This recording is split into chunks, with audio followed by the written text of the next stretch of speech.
Hi guys, welcome to another 2-minute devotion with Dad. We're still in Mark chapter 1, and we're at the man that Jesus heals with leprosy. And it's quite an interesting story. Something that's jumped out at me the last time I've read it. So the man with leprosy came and knelt in front of Jesus, begging to be healed. "If you are willing, you can heal me and make me clean," he said. Moved with compassion, Jesus reached out and touched him. Now, this is a different segue, but moved with anger, I have issues with that word. I went and did a study. Basically, his gut was churned, his stomach was which removed the movement of the bowels of the organs. And I don't know why this anger comes in here, but anyway. "I am willing," he said.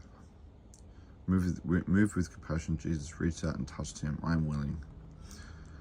Be healed." Instantly the leprosy disappeared and the man was healed. Then Jesus sent him on his way with a stern warning. "Do not tell anyone about this. Instead, go to the priest and let him examine you.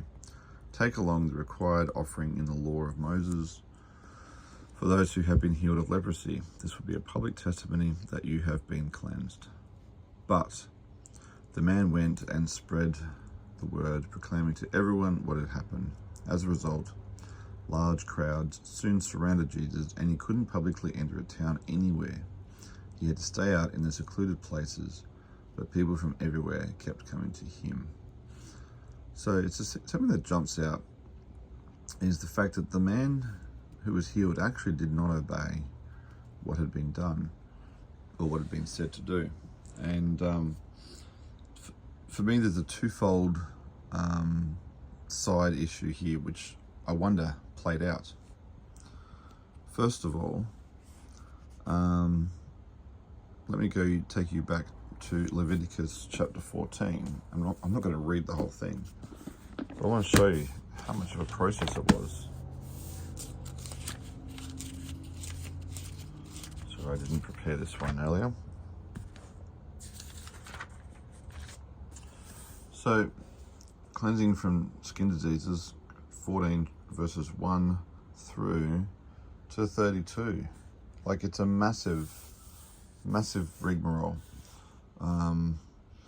There's things that'll be found and birds that'll be killed and splattering of blood, and it just goes on and on and on. And then there's an alternative pathway, just in case the person can't afford that process.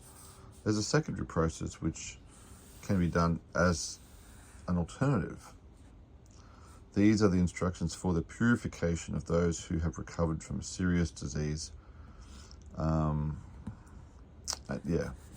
So technically, this guy never had himself purified, which means back in Jewish days, he was not actually declared to be ceremonially clean. Now, I don't know if this has a problem, because there was no evidence of leprosy anyway, so he was like, sweet, I'm healed, or if actually he would not be acceptable to the public around him because of his failure or refusal, I don't know, to do that which had to be done. This would be a public testimony that you have been cleansed. So technically he kept it to himself, and he actually did not glorify God through the healing. So that's the first issue that sort of jumps out at me from this miracle that I'd never really thought of before. Second one was the result. Large crowds surrounded Jesus, and he couldn't publicly enter a town anywhere. He had to stay away. So it actually interfered with Jesus' ministry, because the man's failure to shut up, as he was told, he's now caused this massive stir, and the entire world wants to come out and see Jesus. Now, that in itself is not a problem, but I'm sure Jesus had his way of doing things. And off the top of my head, I can probably tell you that Jesus' way is behind closed doors, where no one's looking, no one sees. Because how did he describe, the prayer life? Go into your closet, close the door, and pray to your Father who is unseen. And then that he may reward you openly. But the miracle, the ministry is done behind closed doors in private. So now Jesus had to privatize himself, literally, and go out into secluded places. So the challenge for us today, and for me, is to firstly shut up and do what I've been told. That's the bottom line. It sounds pretty rough, but what if this guy had have just done what he was told, gone to the priest, declared he was healed, and then people find out through the correct channels what had happened?